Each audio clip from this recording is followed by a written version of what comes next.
introdução, tá? Com efeito, visa melhorias do sistema tal.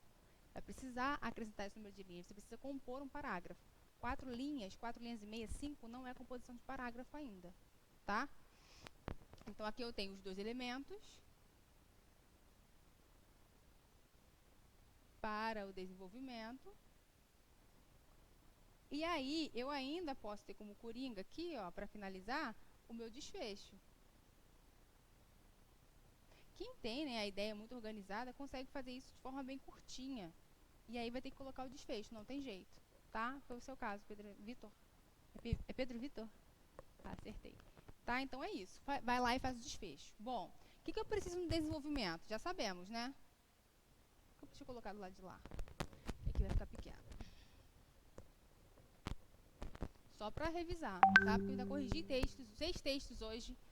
Não, se for corrigir 8 textos, na verdade, foram 8 textos. E ainda encontrei erros. E assim, textos atrasados, tá? De abril, de maio, de junho, que é aquele tema ainda educacional, o tema da ética, esses erros. Então pode ser que alguma coisa que eu esteja falando não esteja tão clara, tá? Aí de agosto eu não corrigi e vou colocar outro tema da UERJ lá, tá? Além da teve a adoção, que nós discutimos, né? Somente 14 alunos fizeram.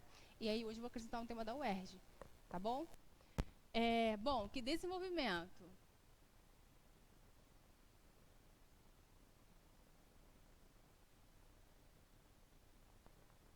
O que eu tenho? O que eu preciso? Já sabemos, né? Tudo aquilo do meu repertório. É aqui que eu vou lançar tudo que eu sei. Posso colocar contexto histórico.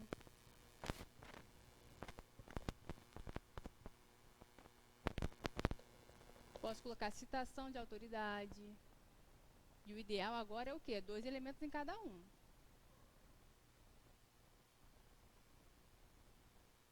O que mais? Filmes. Né? Posso colocar séries. O que mais? Comparações. Ótimo. Obras literárias. Sim.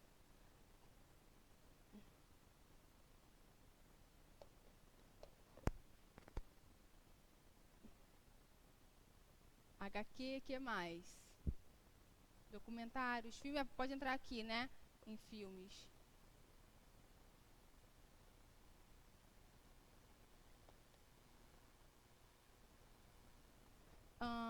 Deixa eu pensar. Obras de arte. Sim, música.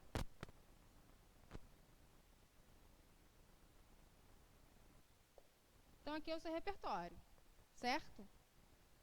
Lembrando que no desenvolvimento agora, tanto desenvolvimento 1 como 2, eu vou utilizar somente um elemento para fundamentar o meu parágrafo. Vou usar quanto? 2. 2 elementos, tá? Você vai começar com um, vai trazer uma ideia, vai finalizar com outro, basicamente. Tá? É uma costura do parágrafo. Bom, vou apagar aqui de novo, né? Porque eu fico sem esse espaço. Não é isso? Aí na tela. Tá, vou ter que apagar essa parte para falar da parte que mais me importa hoje, que é a conclusão. Tá? Disso aqui, né, introdução e desenvolvimento, eu bati nessa tecla bastante semana passada. Então, hoje eu quero falar um pouquinho da conclusão, que é uma coisa que também está me causando algum incômodo.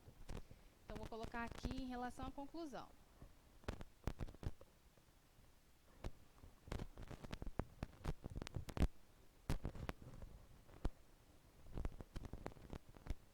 Exatamente. É o que você deseja de, diríamos assim, de desenvolvimento para a sociedade. Né? O seu pensamento positivo, na verdade. É a sua visão otimista em relação a isso e é basicamente o que você vai colocar depois na conclusão. Certamente o que você vai colocar na conclusão vai apontar efeitos de melhorias, né? Efeitos de conscientização, efeitos de intervenção, e aí é isso que você vai trazer ali. É só para fazer o desfecho mesmo, tá? Conclusão.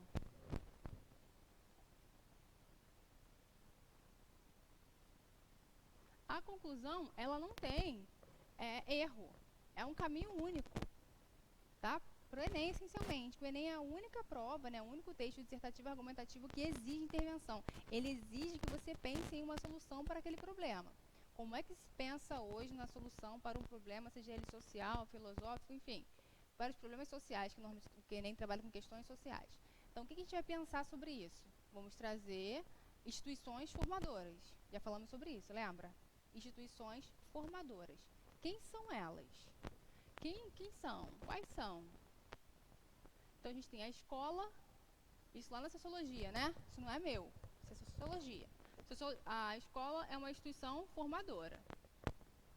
Bom, se a sociedade deu certo ou deu errado, até hoje, agradeço a essas instituições. O que mais? Mídia. As mídias, né, como um todo. Poderia, mas os direitos humanos, ele não tem como, de fato, atuar na sociedade diretamente. Ele pode intervir em secretarias de educação, né? Ele pode, porque ela é uma instituição macro, né? Então, aí os direitos humanos ele pode trabalhar em relação aos ministérios, em relação às secretarias, porque, na conclusão, você tem que pensar o seguinte: como é que o povo, como é que a população pode ajudar a resolver essa questão? Como? A questão é essa, porque assim, nada vai mudar só na esfera governamental, só com investimento financeiro, não vai mudar, tá? Tem que ter investimento financeiro, governo, enfim, instituições, grandes instituições e mais a população. Se você tira um ou só coloca o outro, você não tem ideia de conscientização e de mudança, né, diríamos assim, de intervenção para esse problema. Então, eu pensei em mídias, pensa em que mais? Família, porque vai trabalhar com valores, com princípios éticos, tá? E a igreja também é uma instituição formadora. Só que a igreja, isso aqui é só para sociologia, tá? A gente não vai usar a igreja para trabalhar com intervenções do Enem, tá bom? Isso aqui é só em relação à sociologia, ok. O que essas instituições podem me ajudar? Primeiro tem que pensar na esfera macro. A escola vem de onde? Posso trabalhar com o MEC, não é isso? Agora os dois funcionam como o Ministério da Cidadania, né? Ministério da Educação, Ministério da Cultura. Cultura está separado? Teve uma mudança dos ministérios. Está independente? Os ministérios das cidades, eles ficaram como? Da cidadania. Entrou a cultura e entrou o que mais? Cultura, cidadania, está dentro do Ministério das Cidades. É isso? Acho que sim, não lembro. Não lembro. Mudou, muda e muda e muda e muda. Vou continuar colocando o MINC.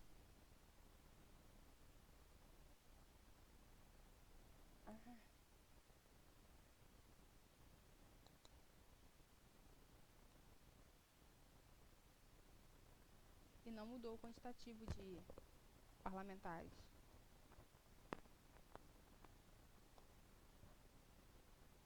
A família não teria como trabalhar em instituições macro, teria? Família, tem alguma instituição que comanda a família? Alguma instituição macro? Não, né? A família, ela se dá o quê? Com base no que está na sociedade. Porque a família também está sendo formada por quê? Por outras instituições. Igreja, mídias, escolas, não é isso? Só que o MEC, ele vai direto na escola conversar com o aluno? O MEC faz isso? Não. O MEC, ele vai implementar programas de políticas públicas. O MEC vai implementar cursos para professores. O MEC vai implementar, diríamos, intervenções dentro das secretarias de educação, tá?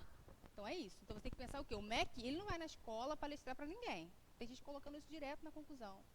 O MEC vai conscientizar, o MEC não vai fazer nada. O MEC, o máximo que ele faz é programas de políticas públicas, ele vai investir financeiramente, é isso. Então tem que pensar. Quando eu penso em MEC, eu penso em políticas públicas. Diríamos assim. Mídias. É o próprio Ministério das Cidades, ou Ministério, enfim, da Cultura. São as mídias que vão entrar direto na sua casa? São elas? Não. É através de que ela entra na sua casa? É através de que ela vai conscientizar a população? Informação. Que vem de onde?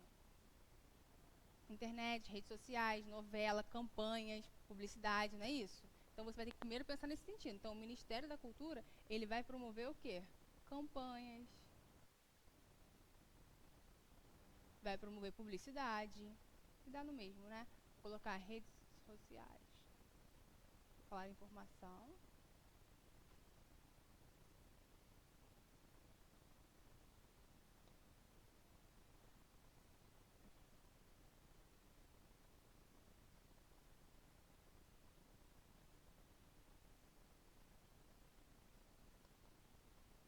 O que mais? Pode trabalhar com novelas. Novelas mobilizam o Brasil, né? O que mais? que as mídias podem trabalhar? Não escutei. Rádio é um programa, assim, agora temos podcasts, né? Programas de podcast, escuta rádio ainda. Rádio, né? Rádio Globo. Bem famosinha. Pra quem escuta podcast, o que mais? Das mídias. Desconstrução da imagem, você acha que as mídias são capazes? Através das redes sociais, através de campanhas, o que elas vão trabalhar? O que elas podem fazer? Elas podem tudo. Se for, por exemplo, caso de adoção, desconstruir a imagem de uma família tradicional, conservadora, que é aquela formada por papai, mamãe, não é? Somente filhinhos biológicos. Ela pode desconstruir a imagem, o racismo estrutural brasileiro. As mídias podem desconstruir o que mais? Várias formas de preconceito, não é? Entre outras questões que a gente vivencia na sociedade, tá? Inclusive, elas podem também explorar, né, os direitos e os deveres dos cidadãos em relação à cidadania. A mídia pode tudo isso, quando quer, obviamente, mas essa é a ideia, tá? E a escola, o que mais? Depois eu vou ter que fazer... Aí você tem que ir desdobrando isso até chegar na população. Por isso que a conclusão, ela tá passando aqui.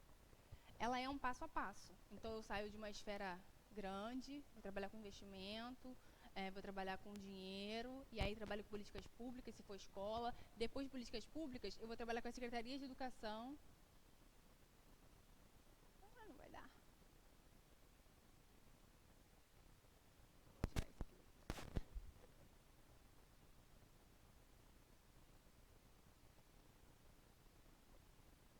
Vou trabalhar com as secretarias de educação. Depois da secretaria, eu trabalho com quem?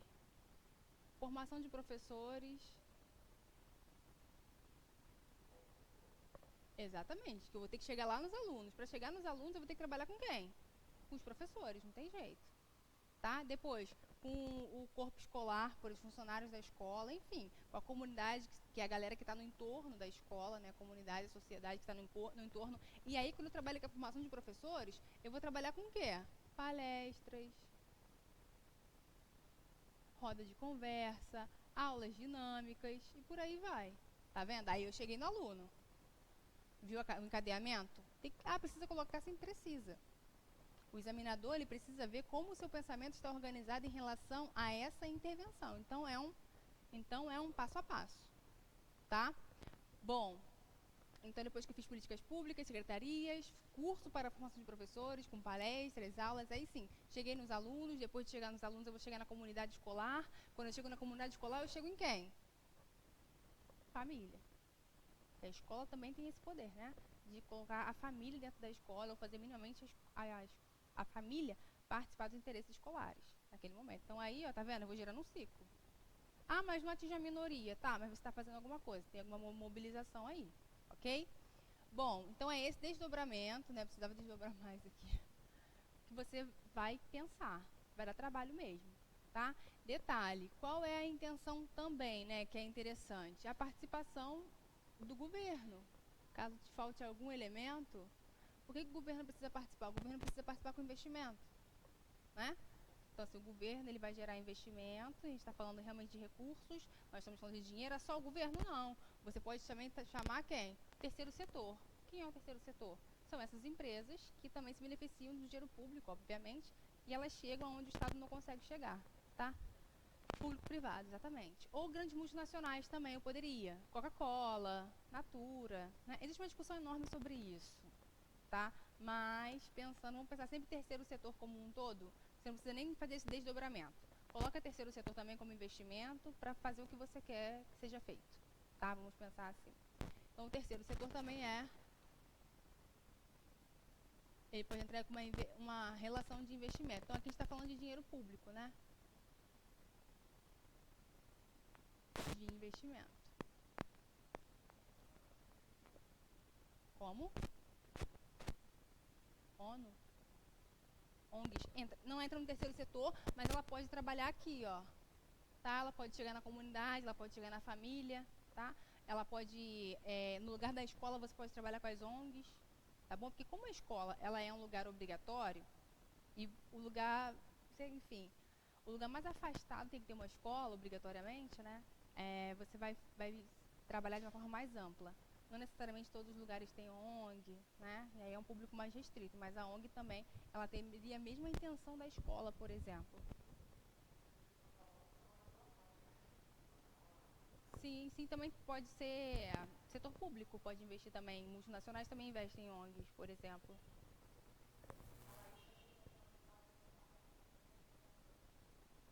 Pode, em relação à família, poderia, por exemplo.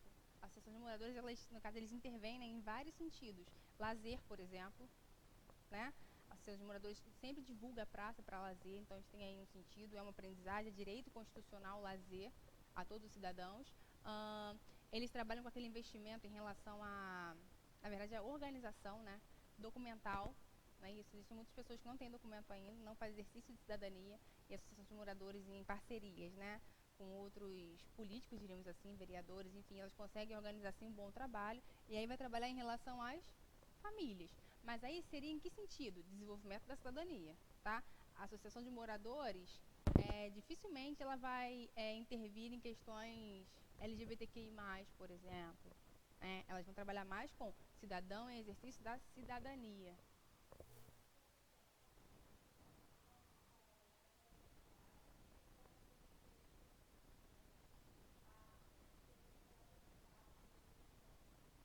Então, a Constituição seria melhor na introdução. Seria melhor. Mas você pode citar em outros parágrafos? Pode. Ela está fundamentando o que você quer dizer. Tá? Mas qual é o ideal? Introdução. Porque tudo começa lá. Né? Contexto histórico, por exemplo. Onde vocês acham que o contexto histórico se encaixa melhor? Contexto histórico também. No desenvolvimento, vocês? Sempre? Poderia ser introdução também? Também, porque tudo começa, é como se você estivesse pensando um começo, um início de tudo. Né? Aí talvez você não saiba nada em relação à Constituição nesse sentido, mas no desenvolvimento você sabe alguma coisa e vai trazer a Constituição. Mas então é interessante que traga o quê? Contexto histórico. Citação de autoridade também acontece bastante. Tá?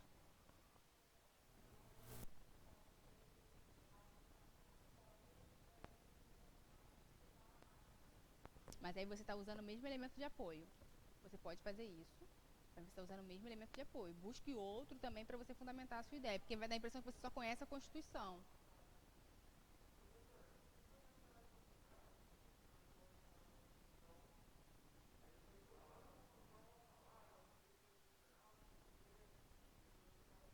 Vago. Fica o quê? Não, então, o que ela está colocando é o seguinte, ela vai dar só uma abertura e depois ela vai desenvolver. Aí eu falei para ela, então utilize também outros elementos para continuar fundamentando a sua ideia. Exatamente, parece só com um elemento de apoio. Deixa eu pegar água aqui. A garganta já ficou seca. Bom, então falamos de conclusão. Olha eu falando sem o pessoal.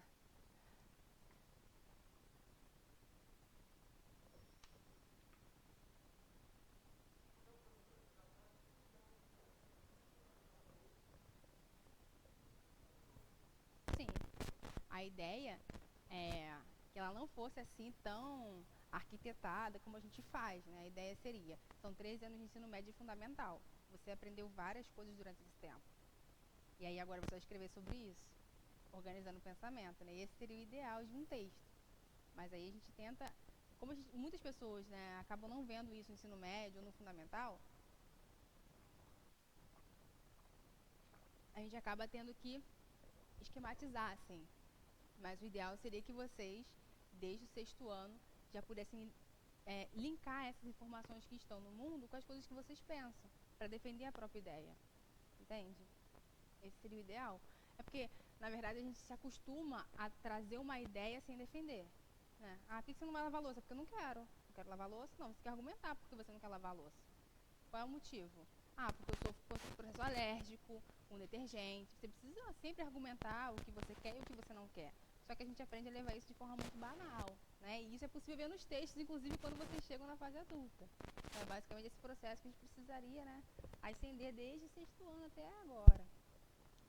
Bom, vamos lá agora. Então isso aqui, ó, inclusive esses desdobramentos, que tá bem confuso aqui. Escola, mídia, gov, família. Isso aqui é pro Enem, tá? Conclusão pro Enem. Medidas de intervenção. O ERJ você não vai fazer isso.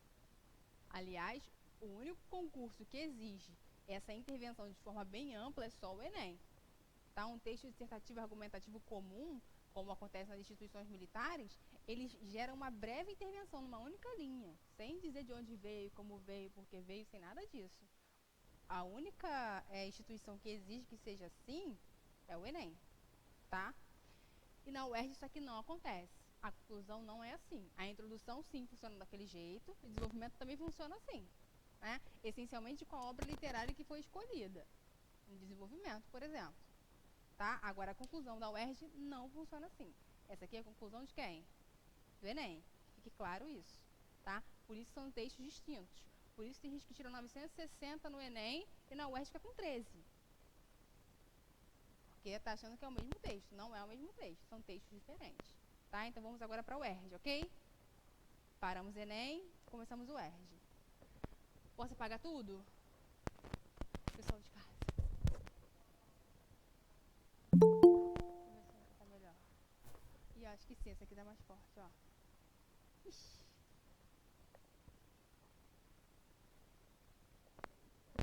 Tá. Campanha, nananã. Mas eu tenho um slide desse daqui que eu passei logo no início, para vocês, inclusive, mostrando, né, quais são as instituições, é um vermelho, inclusive. Tem lá ONGs, políticas públicas, poder público, tem inclusive os ministérios separadinhos, enfim. Tem um slide vermelho em algumas dessas aulas anteriores que está explicando quem é quem. Coloquei até no quadro no início das aulas aqui. Coloquei, não foi? Quem estava aqui viu. Verdade, lembrei agora. Bom, então vamos para o UERJ. Vou apagar essa parte para a gente começar o UERJ.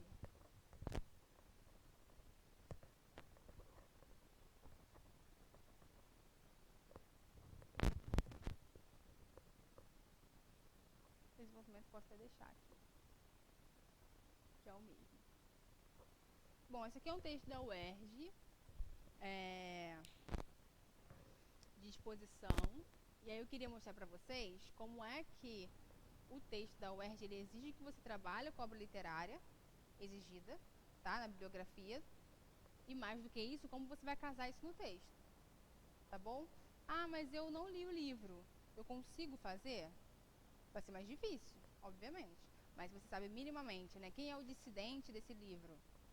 Que é o Winston, por exemplo, né? Quem é o protagonista? O Winston Smith.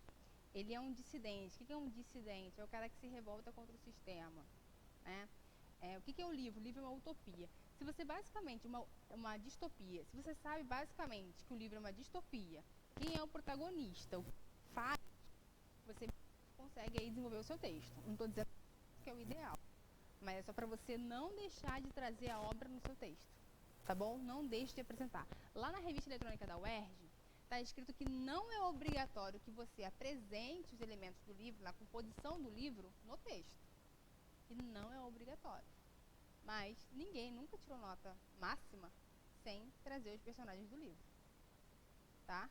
Porque a ideia é que você consiga casar a ideia do tema com o livro.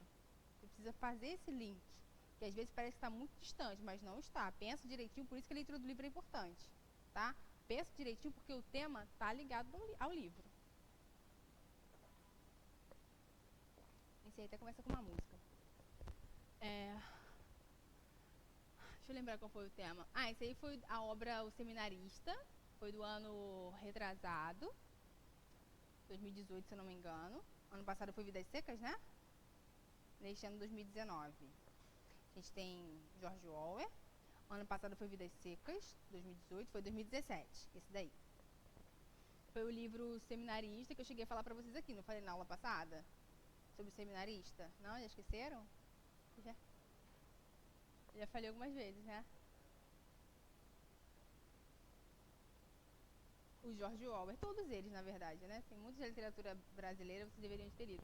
O Seminarista o livro é o seguinte, ele é um padre, o protagonista é um padre, e ele comete alguns assassinatos, tá? Ele vira um assassino de aluguel.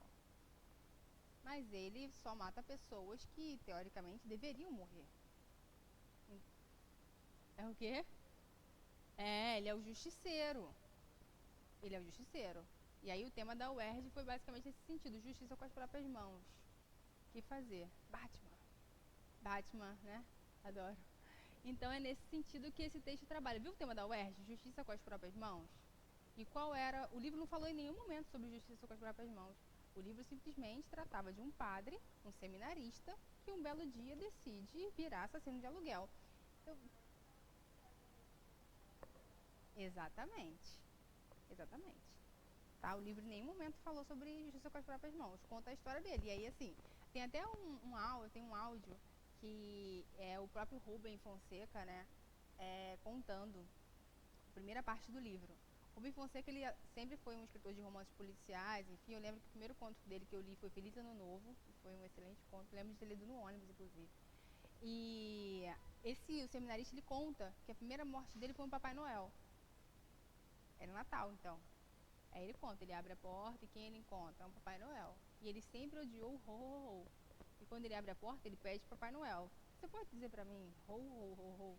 Olha que desse nível, pesado. E aí o Papai Noel narra, e aí ele fala, bom, eu dei um tiro na cabeça porque hoje em dia, com esses coletes à prova de bala, ele poderia não morrer. Então o tiro na cabeça foi fundamental. Então você ter uma ideia que o cara era padre e a frieza com que ele mata as pessoas. Entendeu essa relação, né? Então o seminarista é esse contexto que a UERJ pediu. Qual foi o tema? Justiça com as próprias mãos. Aí vamos ver o link que foi feito no texto. Aqui começa, né, com Caetano Veloso, já dizia que cada um sabe a dor e a delícia de ser o que é. É uma música de Caetano, né? Mas que fala mais sobre o homem e a mulher. A pessoa utilizou esse trecho para poder mostrar o que ela quer. Este aforismo não significa que devemos rejeitar parte daquilo que constitui o nosso íntimo, mas sim compreender a dualidade é o segredo para manter a perfeita harmonia entre a calmaria e os caos internos. Então, o que ele está falando aqui, né, que ele traz a música como contexto, é o quê? É essa dualidade que a gente vive entre o bem e o mal, né? A calmaria e o caos. É isso que ele está trazendo como contexto. Aí continua. Viver de acordo com uma única perspectiva pode ser limitador.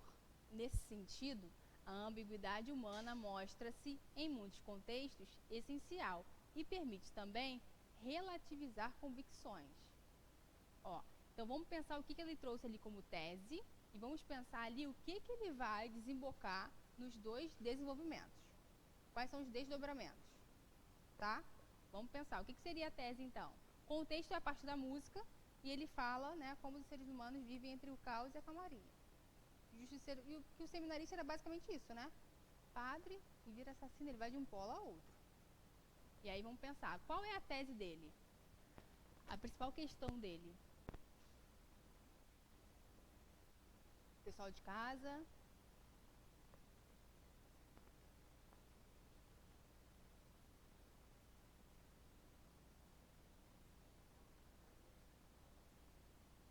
Ela é essencial, mas cadê a parte que ele faz o contraponto, que é a tese dele? Cadê a parte do contraponto? Ele fala que a dualidade é essencial, não fala? Aí tem uma parte que ele fala assim, ó, mas basicamente ele faz isso. Exatamente. Ele fala, ó, a dualidade é essencial. Viver de acordo com uma única perspectiva pode ser o quê? Limitador. Tá vendo como a tese é o contraponto? Ele está falando que você vai ter dualidade sempre. Porque viver de uma única forma é impossível. É a tese, certo? Sim, fala sobre verdade absoluta, sim. Neste sentido, a ambiguidade humana mostra-se em muitos contextos essencial e permite também relativizar convicções. Basicamente, o que ele vai trazer no desenvolvimento é a ambiguidade como essência e mais do que isso. Como é possível relativizar o quê? Convicções. Por que nesse texto não está tão claro como no texto do Enem? Porque realmente, de fato, né, é um texto mais complexo. Tá? Não é tão fácil, né? No Enem você consegue ver tudo marcadinho, não é? Os textos nota 1000, você vê tudo marcadinho. Aqui não necessariamente, precisa pensar para poder entender o que ele está trazendo como contraponto, o que ele vai trazer como desenvolvimento, tá? Dúvidas até aqui? Não? A experimentação de opostos possibilita aos homens uma amplitude de possibilidades. Exemplo disso é que o personagem José, aí ele trouxe, ó, personagem do livro, tá vendo? Na obra O Seminarista, transitava por diferentes ambientes. Pela manhã, ele frequentava uma delicatessen. E, à tarde, almoçava no pé sujo. De novo, ele está falando sobre o quê? Dualidade, ambiguidade. Não é isso que ele estava falando lá em cima? Olha, a ambiguidade é essencial. É um dos tópicos dele de desenvolvimento. Ele fala lá, ó, a ambiguidade humana mostra-se em muito contexto o quê? Essencial. Então é isso que ele vai defender aqui no primeiro parágrafo. Aí ele continua. Essa aparente divisão social não o possibilitou de viver boas experiências gastronômicas, que eram finalizadas com jantares à moda alemã junto à Kirsten, cozinha, né? Dessa forma, a vivência de contradições pode atuar de forma coletiva e valorizar a pluralidade, inclusive de paladares. Qual é a grande questão desse texto? Ela não entra de forma, a pessoa não, o candidato não entra de forma incisiva no justiça com as próprias mãos. Ele tenta o tempo todo fugir disso, porque é um tema muito polêmico. Tá? Então, o que ele vai fazer? Ele traz um pouquinho da obra, ele traz a dualidade do autor, ok? Então, assim, temas muito polêmicos, você vai trazer a obra, você vai trazer elementos, mas você não vai dar uma opinião direta, tá? Você vai basicamente buscar elementos para... A gente chama de foca ensaboada, mas é isso, é promover reflexão. Você não está ali para dar uma opinião direta, você não está dizendo, isso é isso e isso é aquilo. Ele tem que ser preso, ele tem que ser morto? Não. Tá? O que ele basicamente quer dizer, o que a UERJ quis dizer com esse texto é, em todos nós mora um pouquinho de bondade e de maldade. Com todos nós. A questão é como a gente vai lidar com isso no dia a dia. É isso. A questão da UERJ era essa. Só que esse candidato, né, ele ficou foco ensaboada, ficou ali tentando fugir e se saiu bem, porque promoveu reflexão. Bom, então ele traz aqui a ambiguidade, exatamente, né, que é do lixo ao luxo, e essa essência do seminarista também, que era do padre ao assassino, e aí traz no segundo parágrafo. Por outro lado é um conector o quê? Por outro lado, é um conector o quê? Pega a mão.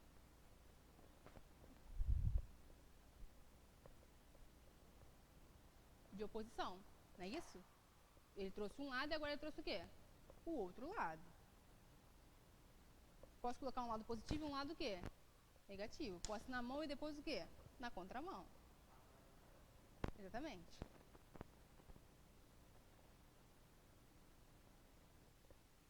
Uma visão ambígua é capaz de relativizar nossos próprios limites. Se é no âmago do nosso ser, onde guardamos os pensamentos mais ocultos, é nele também que tentamos justificar quando cometemos uma violência. Então, tá vendo o que ele está falando? Aí você tem o bem e o mal, assim como no padre. Ou seja, ninguém está diferente aí para julgar ninguém. Essa noção mostra-se representada na figura do especialista de Rubem Fonseca, pois sendo um assassino de aluguel, ele justifica matar as pessoas devido à sua profissão. Todavia, o protagonista mostra-se incapaz de matar animais de qualquer espécie. Engana-se quem pensa que a morte, nesse caso, não é seletiva, tendo em vista que o ser humano constrói suas próprias fronteiras apenas para favorecer seus interesses. O que ele está querendo basicamente dizer aqui? Eu poderia sintetizar esse parágrafo, porque essa ideia também é importante, tá, gente? De leitura e síntese. O que você traz aqui? Primeiro ele está trazendo que é importante você relativizar convicções, ou seja, ninguém é tão bonzinho, ninguém é tão mal.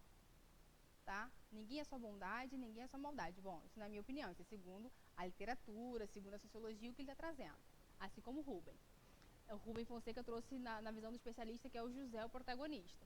E ele fala o seguinte, bom, não importa o que você vai fazer, você vai sempre defender a sua ideia de acordo com os seus o quê? Interesses. O especialista, ele defendia caso a caso. Tá? O padre, né, depois, com o conhecimento que ele tinha, obviamente, que o seminarista estudou bastante, ele tinha argumentos para defender cada assassinato que ele cometia. Então, qual era a ideia? A ideia é, você, quando tem um interesse, quando quer defender uma ideia, você vai criar argumentos. Tá? Alguém aí quer falar? Não. Essa ideia de relativizar convicções, alguém lembra de quem vem? Nietzsche. Exatamente, Foucault também fala muito sobre isso, né? Não existe uma verdade única absoluta. O que existe é uma linguagem, tá? É Freud, Apolo Dionísio, eu lembro de Grécia, Dionísio, deus do carnaval.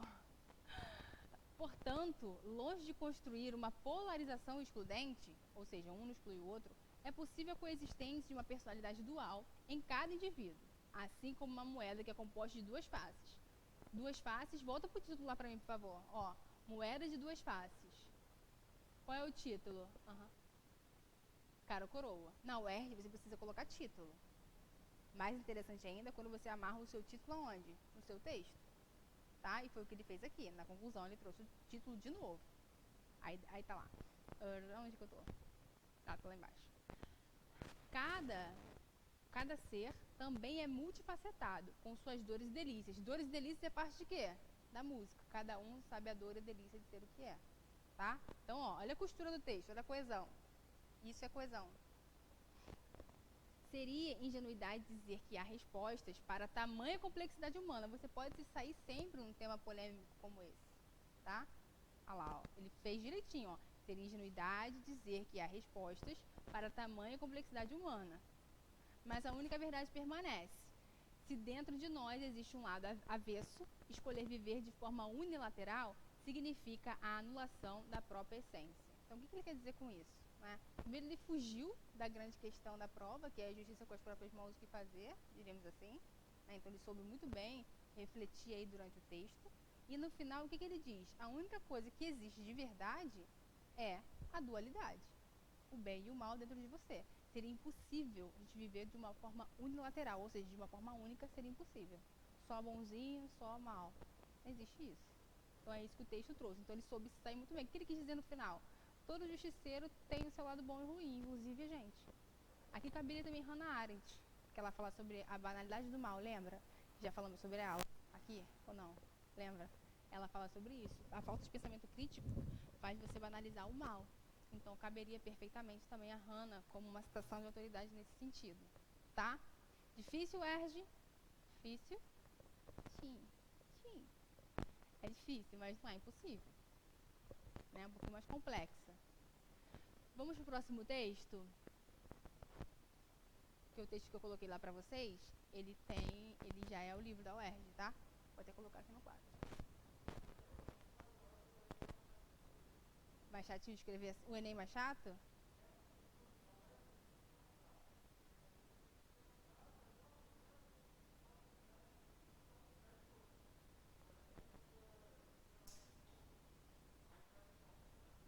Você tem que arquitetar mais os parágrafos, né?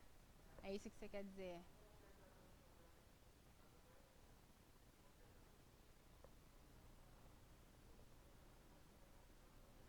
Ela é mais reflexiva, na verdade, né? Ela traz uma reflexão. E aí a impressão que você tem é que você pode trazer alguns elementos de forma mais solta. Mas assim, a UERJ, ela cobra bastante. Esse texto aqui, pra mim, é um dos melhores da UERJ. E ele vai trazendo, ó, elementos tanto da prova anterior, tá? Que ele fala do seminarista, na verdade, ele fala do seminarista como o Dom Casmurro. E ele vai trazer o Gramsci, vai trazer várias relações aqui. Acho que já falei desse texto aqui, inclusive. Já falei sobre esse texto. Então, assim, esse texto aqui é um dos melhores para mim, que ele vai começar direitinho, como eu pretendo que vocês comecem, que é fazer o contexto, fazer a introdução com o livro. Tá? Esse texto aqui, para mim, é o maior exemplo. E aí ele vai escrevendo muito bem, olha só. A verdade pode ser estabelecida como uma base, como uma única... A verdade pode ser estabelecida com base em uma única perspectiva? Qual era o tema deste ano? Ah, tá. Então, posso ficar aqui? Ah, então melhor. Agora só meu áudio, então. Ah, se eu ficar aqui não apareço, não? Não, só se eu ficar aqui. Aí não dá pra ler, né?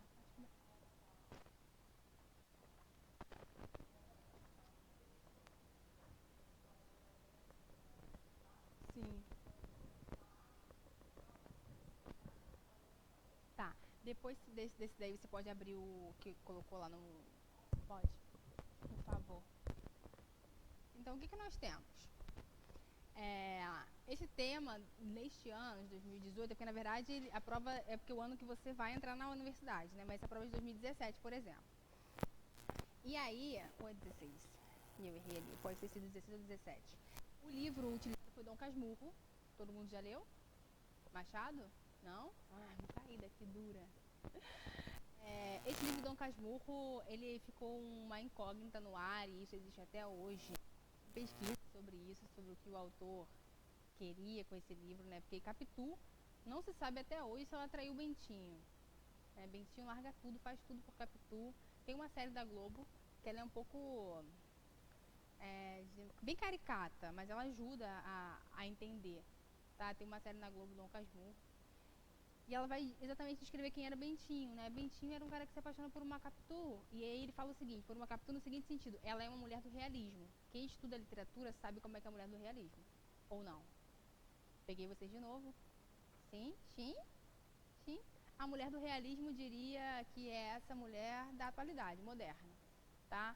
Ela é mais independente, ela tem o olhar mais fixado onde ela quer, ela não abaixa a cabeça necessariamente. Então, assim, tem até uma frase que tá em várias blusas aí, várias canecas também, Capitu com o seu olhar oblíquo.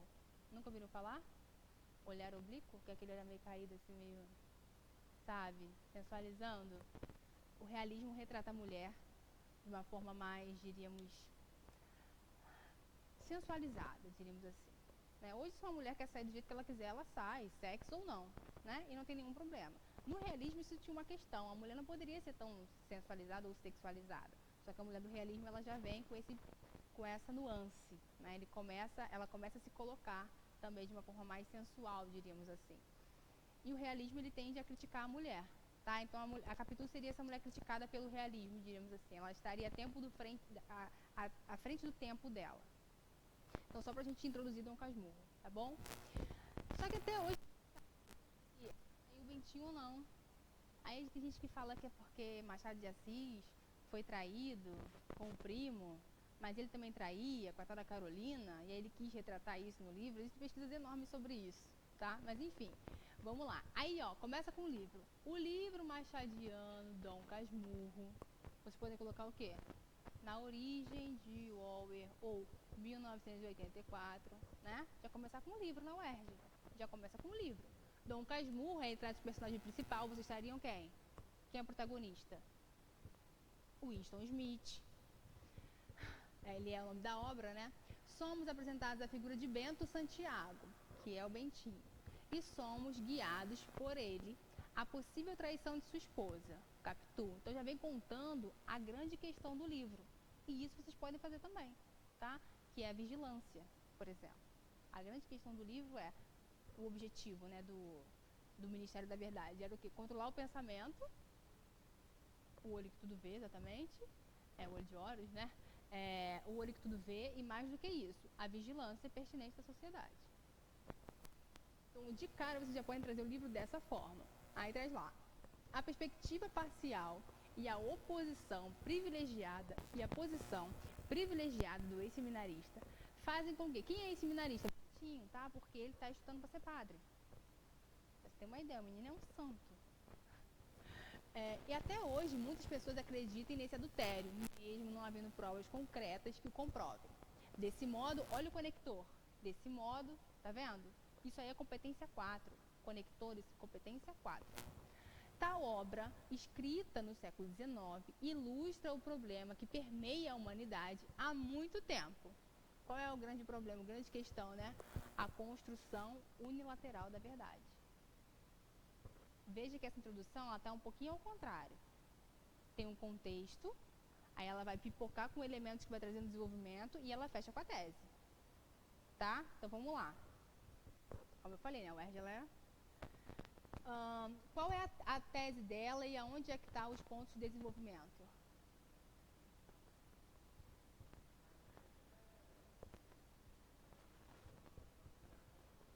Exatamente. O problema é, você não pode ter uma construção unilateral da verdade. É o problema do texto dela, né?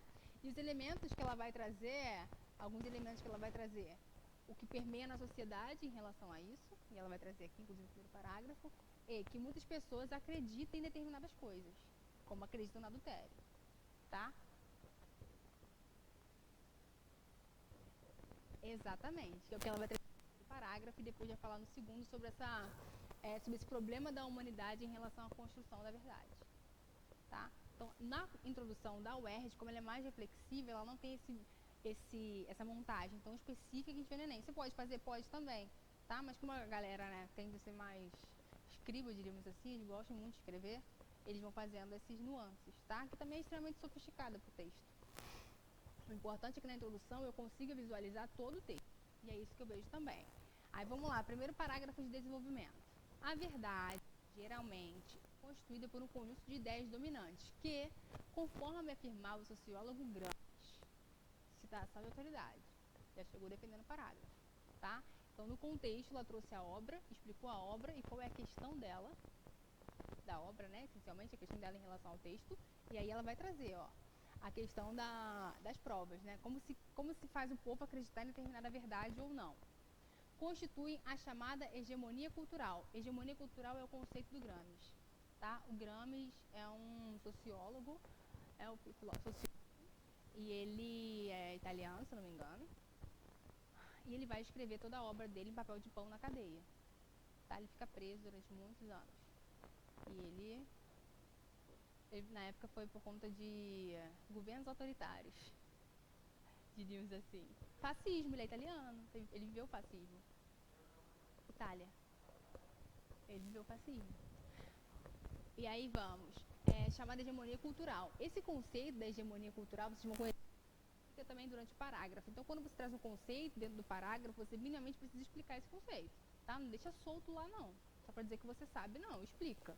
Então, trouxe o autor, o que ele faz e o conceito. Formadas por classes dominantes que conseguem propagá-las e naturalizá-las na sociedade, como bem ilustra a escravização dos povos africanos sob a prerrogativa de serem e sem grandes habilidades, além do trabalho árduo. Então, o que é hegemonia cultural, gente? Nos termos de lei, vocês me dizem, tá?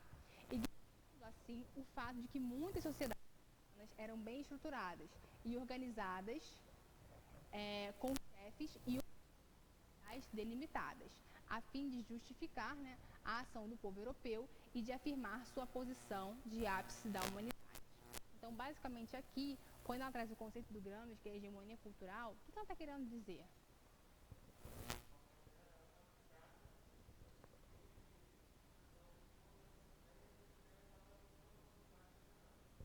Exatamente. A escravização, ela existiu nesse sentido.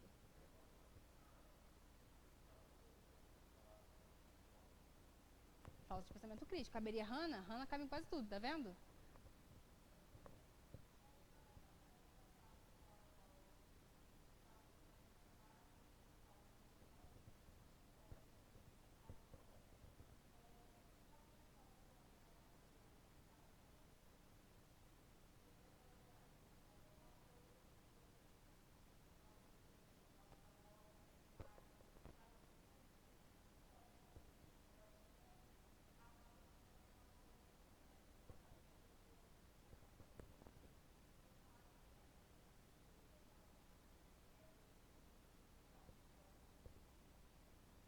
Sim, é porque, na verdade, é um pouquinho mais complexo que isso aí. A ética, ela depende de um contexto histórico, né? Naquela época, o que era comum? Escravizar negros. E era ético. Estava dentro de um contexto de quê?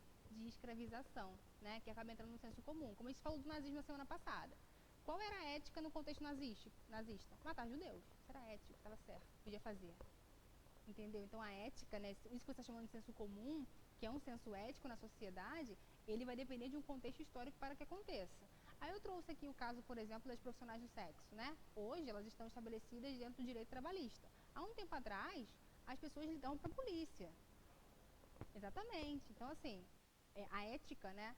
Esse senso comum que você está chamando, que é um senso ético na sociedade, ele vai depender de um contexto histórico, né? Para que aconteça. Consegui explicar o que é essa questão de senso comum, né? Depende sempre do contexto histórico que a gente está vivenciando. Mais tarde a gente vai saber coisas sobre a pandemia, por exemplo. Era tudo mentira, vocês ficaram, não, tô brincando. Tô brincando, já pensou? Não, eu tô brincando, mas saberemos daqui a 10 anos o que de fato foi esse vírus. Saberemos. Mas dentro de um contexto histórico estamos cumprindo certo. Né? Máscara, álcool, não vai aqui, não vai ali, a gente cumpriu. Né? Daqui a 10 anos a gente vai saber, na verdade, o que é a verdade sobre isso. Vejamos. Então aqui ela traz o conceito, lá em cima, né? Ela explica o conceito e mais do que isso, não se tem fatos, assim como Dom Casmurro. Eles não tinham fatos, eles só acreditaram, tá? E cumpriram aquilo. Isso é hegemonia cultural. Por exemplo, se a gente vive hoje ainda, né, um eurocentrismo, ou seja, essa síndrome vira-lata, né, que a gente vive no Brasil, enfim, a gente vivencia um eurocentrismo, ou seja, tudo que é europeu é valorizado, né?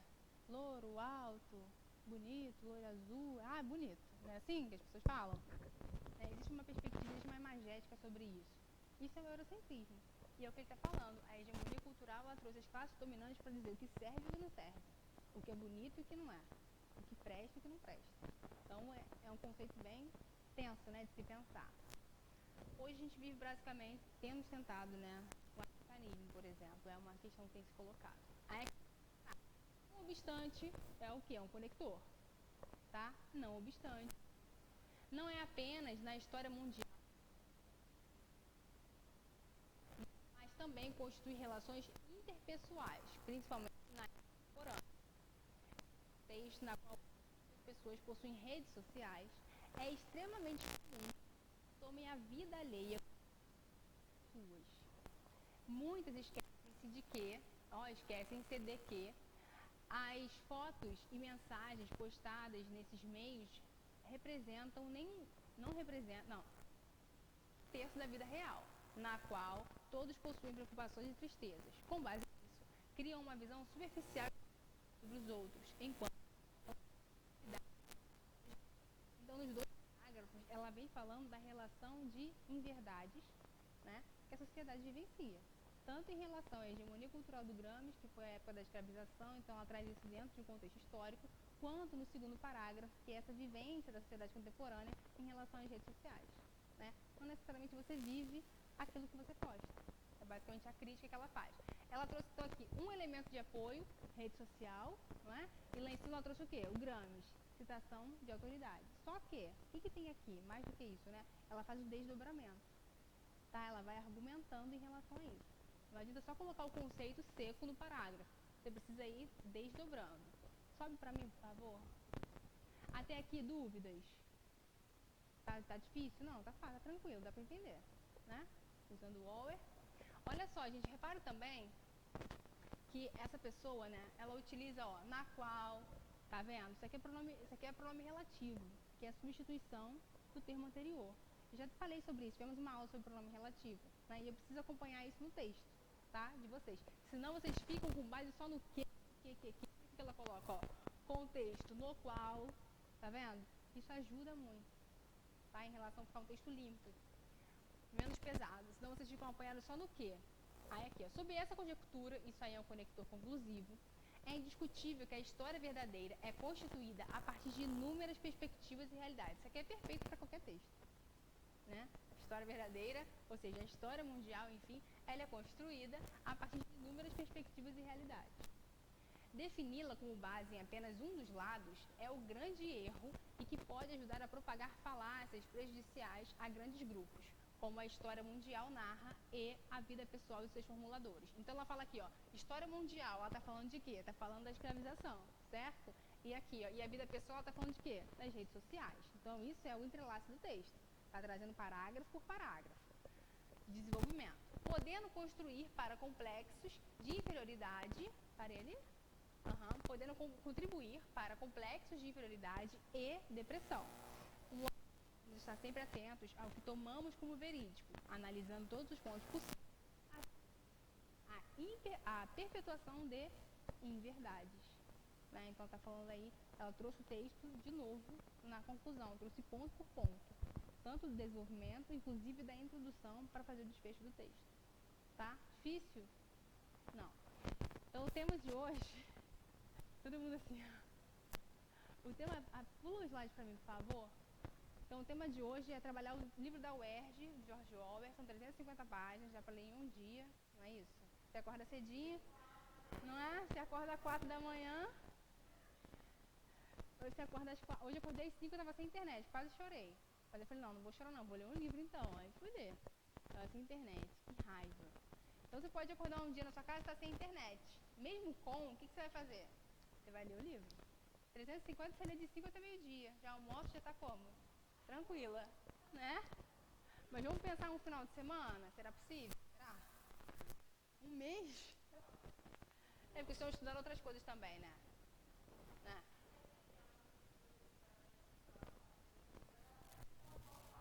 Tem que focar. Tem que focar no livro. Tem jeito, tem que ir até o final. Tem jeito, você não pode sair. Ó, e aí tem, ó. Essa é a principal frase do livro, tá? Do Orwell. Essa é a principal frase que eu vou colocar pra vocês aí. Tá. Foi. Guerra é paz. Olha como isso é paradoxal. Guerra é paz. Liberdade é escravidão. Ignorância é força. O que você acha que ele quer dizer com isso aí? O que ele está falando? Do autoritarismo. Mas que isso é interessante para quem? Para ver isso aonde? Na sociedade. O governo autoritário, né? Teoricamente, totalitarismo, que é o que fala no livro, ele quer ver isso. Guerra, todo mundo em conflito, né? Brigando por questões. Aqui no Brasil a gente estava nessa questão, né? Direita, esquerda, a galera estava quase se matando sem pensar em nada, por exemplo. Então, guerra é paz. Nesse sentido. Liberdade seria escravidão. Tá? Você se acha livre, né? Só que já falamos sobre isso aqui também. Tá todo mundo sendo controlado por algoritmos. Todo mundo comprando coisas aí de acordo com, né, seu perfil na internet. Inclusive, aplicativos de relacionamento, você acha que tem liberdade, só que na verdade você só está sendo apresentado a pessoas que o algoritmo está escolhendo para você. Olha que loucura isso. Pensar sobre isso, né? Você acha que tem liberdade, mas na verdade você é o que ele traz, né? Ignorância seria o quê? A força disso tudo. É a ignorância que vai mobilizar essa sociedade. Então, por isso que é interessante que mantenha a sociedade o quê? Alienada sempre. George Orwell escreveu isso em 49. O livro era futurista para 1984. Eu poderia dizer que é 2021. Ó, na nossa frente ainda, 21. Cara visionário, né? Ele é um indiano. Essa galera da Índia tem uma potência para escrever. Real. Eu li um livro na universidade que era o imperialismo. Era de um indiano também, Said. O nome dele é Said. Nunca mais esqueci. O cara escrevia sobre tudo no mundo. Tudo está às avessas. O cara escreve sobre isso de forma perfeita. Tudo está às avessas. Nossa, uma loucura. Vamos lá. No romance distópico, por que é distópico?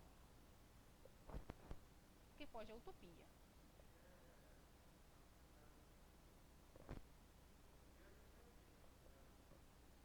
Exatamente, é anti-utopia. Então, por exemplo, uma das coisas mais graves que o Winston, que é o protagonista, faz no texto é se apaixonar, é escrever diários. Isso é subversivo. Uma utopia, isso seria perfeito. Uma pessoa que se apaixona, que escreve cartas, né? Isso é uma utopia, isso está ótimo. Agora, numa distopia, isso está errado. Isso é subversivo. Se apaixonar, querer casar, fazer construção de família. Não, porque ele está criando um polo de força. E mais do que isso, escrever diários, não, você tem que fazer tudo pelo celular. Pelo certo. Para que ali você esteja o quê? Rastreado. Né? Então, pode. Não vou falar.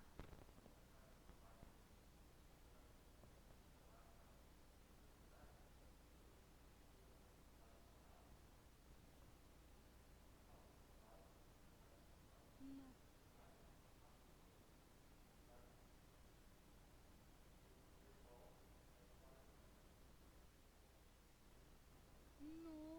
Nossa, que loucura. Tá parecendo com a China, não, tô brincando.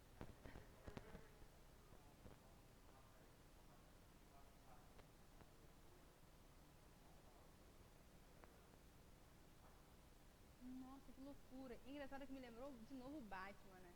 Porque, não sei se vocês perceberam que no Batman, a formação do... Aquele vilão que era o psiquiatra, vocês lembram dele?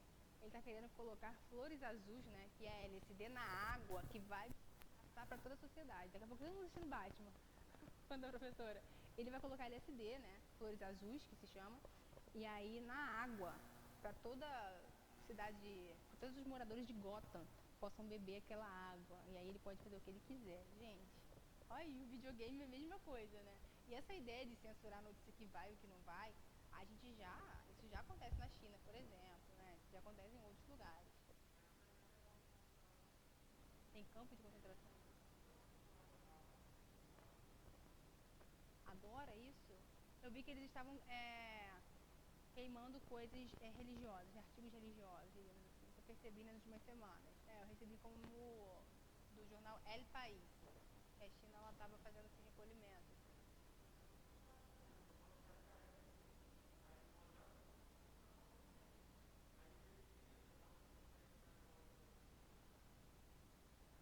Gente, tô sabendo disso não. Sabendo disso não, sério.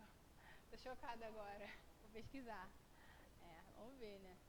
Bom, então tem lá, ó. Comecei com o Orwell. Ministério do Amor reprimia o desejo. É do amor, mas reprime o desejo? Isso é loucura, né? Ministério da Verdade, que se encarregava de censurar as más notícias e de alterar os fatos documentados a serviço do partido. E o Ministério da Paz, que se encarregava de assuntos ligados ao quê? À guerra. É ela que vai potencializar com material bélico, é ela que... Então, assim, é totalmente paradoxal. É o quê? Exatamente, né? Só que é muito real do que está aqui. E aí vem, a partir da leitura do romance, que eu sei que vocês leram, escreva uma redação dissertativa argumentativa de 20 a 30 linhas, que é a mesma coisa da UERJ, que discutia a seguinte questão, né? Porque, na verdade, se fosse prova da UERJ, você só ia receber esse tema, você não ia ter aquele trechinho ali para você, né? Tem que ver só o tema, ó. Como ocorre a desumanização do homem dentro de um contexto totalitário? Como é que ocorre isso? Como é que você deixa de ser humano e você cria uma câmara de gás, por exemplo, para matar judeus em 10 minutos?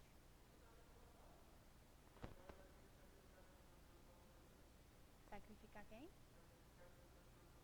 Sim, também. Algumas pessoas que estão tendo de fato, né, contato direto com o vírus, que precisam se manter vivo, com alimentação, pagando contas, enfim, né? E aí vai perdendo a humanização.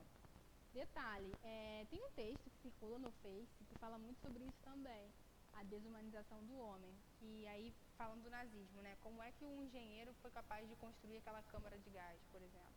Como é que o médico, né, pensou sobre isso também? Armas letais, enfim, tudo aquilo que a gente viu, né, nos filmes aí e vê, basicamente essa característica. Como é que as pessoas perdem o senso de um ser humano, desumanização. O que diferencia dos animais é esse senso de humanidade que você tem, ou minimamente que a gente pensa que tem. Um exemplo clássico é aquela do Brasil, entre os principais crimes cometidos no nosso país, que isso é importante também, é a Susana von Richthofen, já falamos dela, já falei dela, né? Susana von Richthofen, ela mata os pais, pertencente à aristocracia alemã, se eu não me engano, e ela combina com um namorado para matar os pais, e ela perde características humanas, né? Quando você faz uma coisa nesse sentido, você perdeu a humanidade, o senso de ser humano. Você perdeu isso. E aí o texto é sobre isso, tá? Nós temos tempo? Não? Acabou? Temos. Quanto falta? Então vocês têm meia hora para produção para entregar. Pode fazer a lápis. Ah, cara. É muito? Meia hora é muito?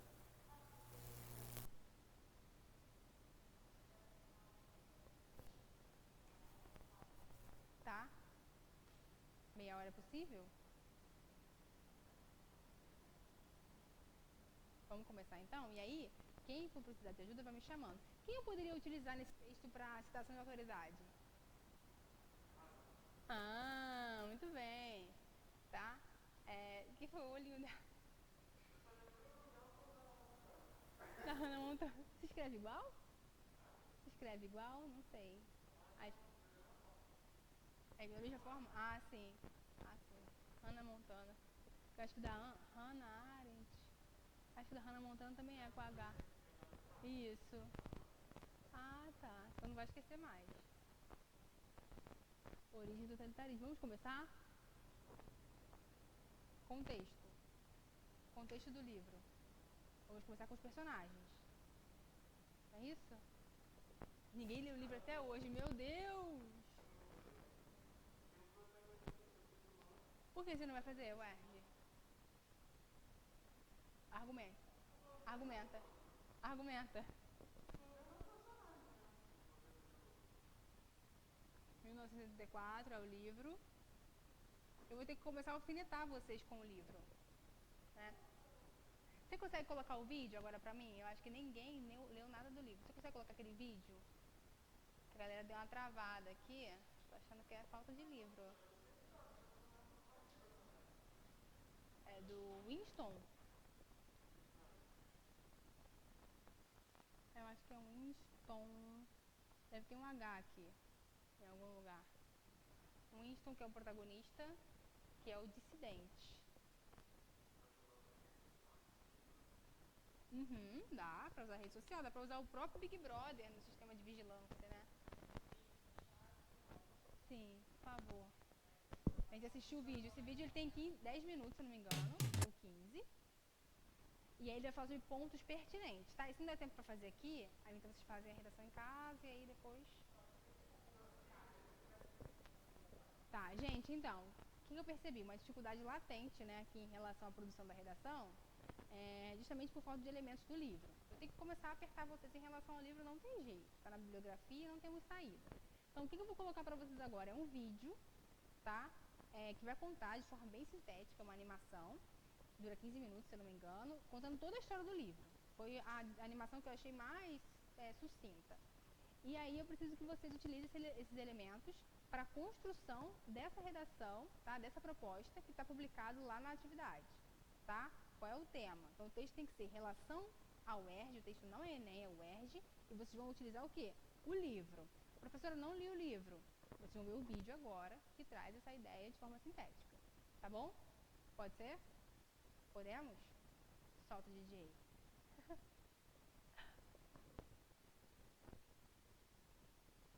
Transfira seu auxílio emergencial para o PicPay. Você não paga nada por isso, é de graça. E seu dinheiro cai na hora. Já irá ser com um dos livros mais fantásticos que li, o 1984, de George Orwell. Este é o Seja Uma Pessoa Melhor, e hoje vamos conhecer de onde veio o nome Big Brother, ou O Grande Irmão, como vem na tradução do livro. Winston é o personagem principal desse livro, e ele vive no futuro, o ano de 1984. Parece brincadeira, mas é que o livro foi publicado em 1949, um pouco após a Guerra Mundial, onde existia ainda uma forte lembrança de toda a guerra, do poderio nuclear como a bomba atômica e também da força dos governos autoritários, e é nesse cenário que o livro foi escrito. Mas voltando, Winston vivia numa cidade que em algum dia já fora chamada de Londres, e é onde fica o centro do governo e que tem como líder o Big Brother, que, como o livro diz, aquele que zela por ti. Ninguém sabia se esse Big Brother existia ou não, mas o que significava era que o governo sempre estará observando ou zelando por você durante todas as suas 24 horas diárias. Para fazer isso, eles usam as chamadas teletelas, que são TVs que também filmam as pessoas, e elas ficam tanto em lugares públicos como em locais privados, como a sua própria casa. E como o governo é extremamente autoritário, isso na verdade significa que ele está tirando toda a sua liberdade e usando isso como uma forma de intimidação para todos. E é aqui que já quero fazer minha primeira parada.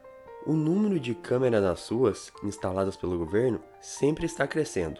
Tive a oportunidade de estar em Londres e lá é o lugar com mais câmeras na rua que já vi em toda a minha vida. E acredito que também por conta disso, os índices de criminalidade de lá são bem menores que aqui. Mas a pergunta é, até que ponto isso é benéfico ou não para a sociedade? Até que ponto a proposta de paz é vantajosa em perda da liberdade? Gosto de fazer a seguinte analogia: um pássaro em uma gaiola. É um pássaro em paz ou um pássaro preso? O partido que governava era autoritário ao extremo. Winston trabalhava em um dos ministérios desse partido. Era onde eles exerciam uma outra grande característica desse governo, e que era o de controle do passado. E como o governo controlava o passado? Ele mudava alterando toda a história escrita e arrumando formas de alterar a memória da população. O local era chamado de Ministério da Verdade, e o trabalho de Winston era receber algumas informações, como uma fala errada, e fazer todas as mudanças necessárias para alterá-las. Eram nomes e ideias que precisavam ser alterados em jornais, revistas, poesias e em vários outros tipos de texto. A quase totalidade da população acabava acreditando nessas mudanças. Porém, Winston ainda tinha lembrança de tudo isso, talvez porque ele próprio trabalhava com isso. E é aqui que quero parar outra vez. Até que ponto também não somos mais uns dos reféns desse tipo de manobra? Até que ponto sabemos ou não se a história que os professores nos contam também não foi modificada? Como disse o próprio George Orwell, a história é escrita sempre pelos vencedores. Mas voltando, Uma das formas de conseguir essa proeza de modificar os próprios pensamentos das pessoas, e que também foi feito pelo governo, foi o de criar uma nova língua e fazer com que as pessoas a usassem, o que era chamado de nova língua. Mas o que ela tinha de importante? Ela foi criada para que tivesse o mínimo de vocabulários possível. Você concorda que nós nos comunicamos por meio de palavras, né? Uma das características da evolução do ser humano foi o de adicionar palavras às línguas, fazendo com que elas ficassem cada vez mais ricas. Então, uma das formas de travar o pensamento das pessoas é com a diminuição de um vocabulário. Se somos acostumados a expressar nossos sentimentos por palavras, quando as retiramos, perdemos um pouco dessa capacidade de expressão. Outra forma era a mudança de estatísticas. Se a produção abaixasse, eles mudavam o que os jornais haviam dito e, no final das contas, essa produção em declínio era apresentada como uma melhoria. Mais uma parada rápida aqui. Quem ainda não percebeu essa sutileza na hora de apresentar dados estatísticos dos governos atuais? E as pesquisas eleitorais, vocês confiam nelas? Somos apresentados a dezenas de informações de certo modo manipuladas. Isso tudo com o intuito de parecer que elas são melhores do que realmente são. O triste é saber que a maioria da população é realmente manipulada por esses dados. E aí, chega um momento do livro em que o próprio Winston começa a duvidar de si próprio. A cidade estava caindo aos pedaços, e a população em geral praticamente passava fome. Mas só ele lembrava que no passado era bem melhor que isso. O partido dizia, e a população acreditava, que as coisas haviam melhorado. Se só ele pensava ao contrário, e se não existiam provas nenhumas concretas disso, então como é que ele tinha tanta certeza? Até que ponto esse passado da cabeça dele está certo ou foi criado por ele próprio? Uma comparação muito boa que ele faz no livro é o seguinte: antigamente era sinal de loucura acreditar que a Terra girava em torno do Sol. Já para ele, era crer que o passado era inalterável. Vocês já olharam para o Sol alguma vez e tentaram imaginar que na verdade era a gente, junto com a Terra, lógico, que estávamos rodando? É extremamente lógico imaginar que o Sol que gira ao nosso redor. E se todos afirmassem isso, quem seria o louco de ir contra? Vai se candidatar a vereador ou a vereadora? Tem uma coisa importante para falar com você. Campanhas à vereança são as mais difíceis. Porém, nessa sociedade, quem tinha um pensamento contrário do partido, ou que apenas expressasse esse pensamento por formas de expressões faciais ou algo do tipo, simplesmente sumia. Era vaporizada, e todos os seus registros e pensamentos eram apagados instantaneamente de todos os registros. Era como se a pessoa não existisse mais. E não é só o Big Brother que espia as outras pessoas. As próprias pessoas espionavam umas às outras. Até os próprios filhos eram treinados para vigiar os pais. Então, se perceberem que os pais estão fazendo algo suspeito, elas denunciavam os pais para o partido. Olha que perturbador tudo isso. É a alienação total da população por meio do controle e mudança do pensamento. Winston se sente sozinho no meio de tudo isso, e muitas coisas acontecem durante toda essa fase. A leitura fica mais pesada e as ideias são melhores explicadas. Não quero contar a história do livro em si aqui, para não estragar a leitura de quem irá ler, mas queria discutir apenas mais uma ideia desse partido. E é a de que o partido sempre estava em guerra com uma outra região do mundo. Mas por que querer uma guerra que não acabava nunca? Desde o fim do século XIX, com o uso de máquinas, ficou meio claro que no futuro, com a eficiência aumentada, cada vez menos as pessoas iriam trabalhar e cada vez mais qualidade de vida todas elas teriam. A guerra, que no nosso paralelo é traduzido por ineficiências, corrupção, obras inacabadas, entrou aí como forma de usar todos esses produtos de máquina, porém sem elevar o nosso padrão de vida. O partido usa desse princípio para poder conseguir uma grande parcela da produção, para não elevar o padrão de vida das pessoas e para mantê-las sempre nesse estado deplorável, mas com esperanças que no futuro as coisas iriam melhorar. Depois de ter lido isso, comecei a reparar e quero que vocês façam o mesmo. Cada vez que você olhar para uma obra inacabada ou que não esteja sendo usada, pense apenas por um momento no valor da obra e quantos trabalhadores foram necessários para fazer tudo aquilo. Agora imagine todos esses recursos sendo usados a favor da sociedade, para deixar as massas confortáveis e, com o passar do tempo, mais inteligentes. Pensem nas horas a menos trabalhadas por todos, o dinheiro sendo aplicado em outras áreas, e comece a perceber um dos porquês que já existem países que trabalham 6 horas diárias, com um salário muito maior do que ganhamos aqui, mesmo a gente trabalhando mais do que 8. Gente, poderia passar um dia inteiro conversando só sobre esse livro, mas o intuito foi esse, de dar uma pequena ideia da quantidade de ideias e pensamentos e também de recomendá-lo para todos vocês. O que eu gosto nesse tipo de livro, que é chamado de distopia, é que o autor conta uma história, mas ela é só uma fachada para o que ele quer realmente fazer, que é passar as ideias que ele tem para todos. É uma forma inteligente e não cansativa de mostrar um mundo um pouco diferente. E as pessoas que conseguem fazer os paralelos entre livro e realidade, geralmente amam isso. Eu sei que é meio teoria da conspiração, mas para mim é uma maneira de nos deixar ainda mais críticos em relação ao que acontece no mundo, no que as pessoas tentam nos enfiar a goela abaixo todos os dias. Espero que tenham gostado, e aguardo o seu comentário ali embaixo, dizendo o que achou da resenha desse tipo de livro aqui no canal. Fiquem à vontade para discutir ideias, e não se esqueçam de curtir o vídeo e se inscrever no canal para ver mais vídeos como esse. Um muito obrigado para você que ficou aqui até agora. A Revolução dos Bichos também é do mesmo autor, sensacional. Parabéns. Não, mas porque talvez tenha sido mais interessante. Mas você já sabia? Ah, tá. Porque ele é bem famoso também. O que a gente tem lá, gente, minimamente, né? Isso aqui é para começar a instigar vocês em relação à leitura. Imaginei que isso já estivesse acontecendo. Mas, então o vídeo sintetizou bem o livro, assim? Porque o livro ele é carregado de ideologias.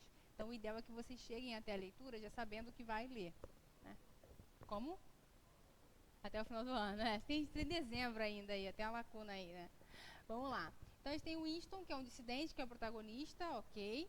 Teletelas, representando Big Brother. Então daria para fazer aí uma analogia com um programa que é da era contemporânea, tá? Teletelas, o sistema de vigilância, né? Você vigia o outro está te vendo também. Edição da memória. Edição da memória é um tema pertinente para a redação, tá?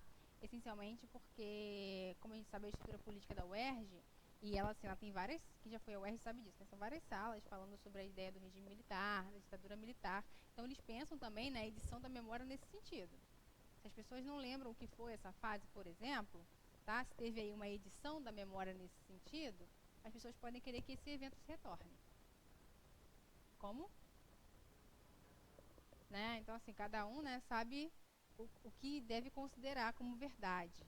E aí tem o quê? Uma edição da memória. Algumas pessoas viam isso como positivo, outros como negativo, e isso tem um risco aí, né? De voltar ou não, por exemplo. Quem quer, vai voltar, e aí, para quem não queria, pode ser uma ideia ruim, para quem não quer. Então, essa é a ideia da edição da memória, tá? Do perigo da memória de um povo, né? Quando se desfaz essa memória de uma população, por exemplo. Assim como acontece aqui também com a história da população negra, por exemplo, né? Apaga-se a memória da importância desse povo, e hoje em dia eles não são, até hoje, não são tão valorizados, por exemplo.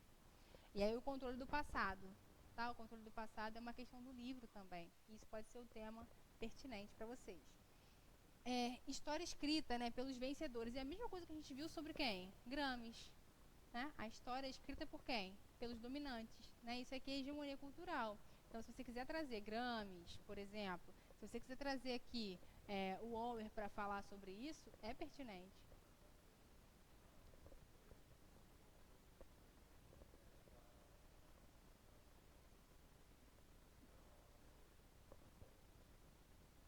Exatamente, né? Então, assim, você tem que sempre desconfiar do que te impõe como verdade. É essa a ideia.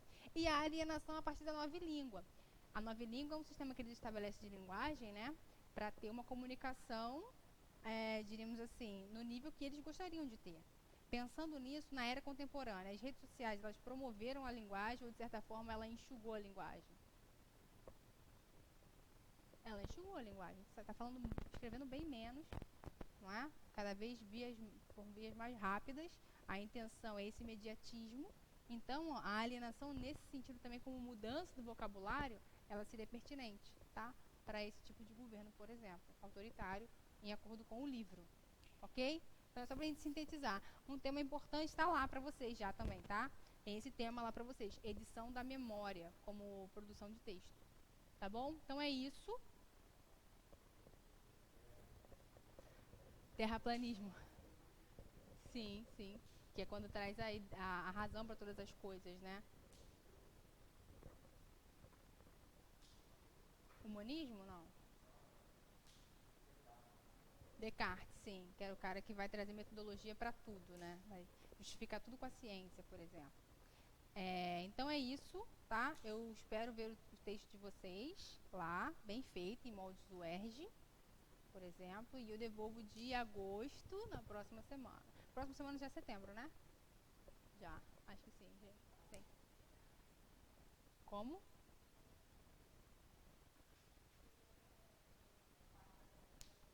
Ah, tá, então. Ah, dia 2, tá, beleza. Então é isso, e eu coloquei, então, o tema da UERJ entrar agora, para vocês realizarem, tá? Com calma, reflexão, comprometimento, ok? Vai trazendo o texto. Sim, mas você pode trazer o livro, tem que trazer o livro, lembra? Tá? É tudo parecido, até o desenvolvimento, ok, mas lembre-se de trazer quem? O elemento que é principal, o livro. Tem gente que vai falar, ah, mas eu não vou fazer o UERJ, olha só. Mas o OER serve para você fundamentar o texto do Enem. O Lucas Felp, que é esse queridinho do ano passado, ele traz o OER no texto, ele começa o texto dele falando. O livro, 1984, de George Orwell, e era Enem. Então é uma obra que você está conhecendo para fundamentar outros textos também, inclusive o Enem. Tá? Porque tem gente... Desculpa, não escutei.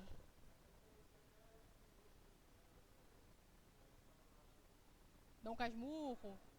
Sim, claro. Exato. Ajuda bastante, verdade. Porque, inclusive, o Dom Casmurro fala sobre isso também, né? Uma história única, uma verdade única.